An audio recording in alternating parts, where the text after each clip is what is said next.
Alors je m'appelle Aurélie Garand, je suis la sœur d'Angelo Garand qui a été abattu par le GIGN le 30 mars 2017. Il a eu une journée de permission en septembre 2016 en fait, et une seule journée de permission pour venir voir sa famille, sa sœur. Il n'est pas rentré. Il a vécu 6 mois comme ça, ils disent en cavale, mais en vérité Angelo il allait où bon lui semblait. Il vivait sa vie comme tout le monde, presque. Le 30 mars, il est venu pour déjeuner chez mon père, et vers 13 h, une équipe du GIGN a débarqué. Au moment où le GIGN intervient, Angelo il se cache juste dans une petite remise. Ils mettent ma famille en joue, menottés dans le dos, mitraillettes sous la tempe. Et tout le long, ça a été fermé là, fermé là. À aucun moment, ils ont demandé où était Angelo. Ils étaient prêts à repartir.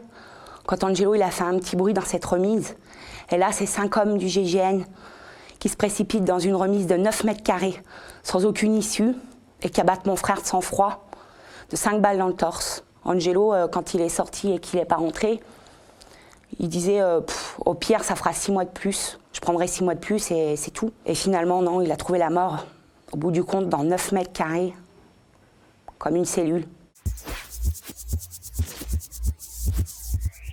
On répond mensonge, mensonge.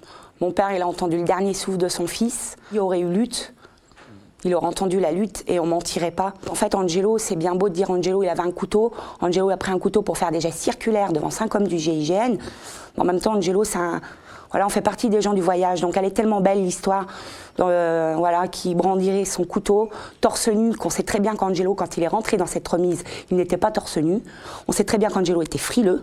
Et on sait aussi qu'on retrouve le corps d'Angelo torse nu, et qu'on dit de mon frère qu'il aurait brandi un couteau torse nu, il manque plus que le petit bandana quoi, pour aller jolie l'histoire. C'est le gitan avec son couteau, on aurait été musulmans, ça aurait été Angelo avec une bombe. C'est évident. Le procureur a parlé de légitime défense, depuis le début en fait. Et la légitime défense, en fait, la légitime défense, elle est retenue, elle est systématique pour les crimes policiers, ils ne cherchent même pas à comprendre en fait si la légitime défense ou pas. Ma famille n'a rien vu, mais ma famille a tout entendu. Mon père, il était à 5 mètres d'Angelo quand Angelo s'est fait tuer. Ils ne sont pas témoins visuels, mais auditifs. Il y a eu ce petit bruit. Pendant qu'eux, ils étaient tenus à terre, mitraillettes sous la tempe, il y a eu ce petit bruit. Et ils sont entrés sans un mot. Il y a eu aussitôt les coups de feu. Et aussitôt après les coups de feu, dans cette remise, ça a été le silence. Le silence total. Et ensuite, on a emmené ma famille hors de vue. En fait, on s'est constitué aussitôt partie civile avec l'aide d'Amal Bentounsi de Urgence Notre Police Assassine, qui nous a conseillé un avocat, une cagnotte aussi, parce que ça a un coût, tout ça. Eux, ils ont Maître Liénard, l'avocat Benalla, l'avocat qui est à fond dans la légitime défense. Quand Angelo est mort, le soir, c'est le procureur qui vient pour demander à ma famille de se rendre à la BR pour faire une déposition.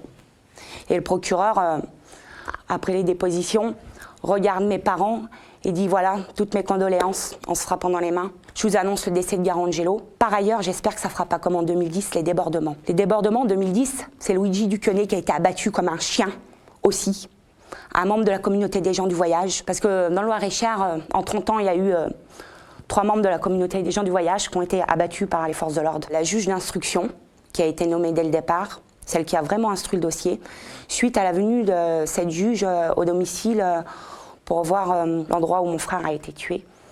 Et les a entendus l'après-midi et d'elle-même les a mis en examen contre l'avis du procureur. Et en fait, le 11 octobre, on reçoit l'ordonnance de non-lieu.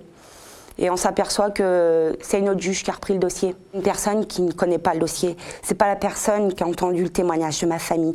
C'est pas la personne qui s'est rendue sur les lieux. C'est pas la personne qui a décortiqué le dossier depuis 1 an et demi, en fait. On veut se débarrasser du dossier d'Angelo. On ne veut pas entendre parler d'Angelo. Dès le lendemain, on a fait appel. Et on ira de toute façon jusqu'au bout. Ce sera le procès de mon frère, mais ce procès, on nous le doit. Ce procès, on nous le doit parce que ce sera l'ultime procès d'Angelo. Et Angelo, il a le droit à la vérité. Ma famille a le droit aussi d'avoir la parole, en fait, dans un tribunal. Tout ce qu'on demande, nous, c'est un procès pour que la vérité soit dite. Angelo, pour eux, avant, il n'était qu'un numéro d'écrou. Maintenant, Angelo, il est qu'un numéro de dossier. Mais Angelo, c'était un homme. Angelo, c'était mon frère. C'était un fils. C'était un père. C'était un ami. C'était un cousin. C'était pas un tueur.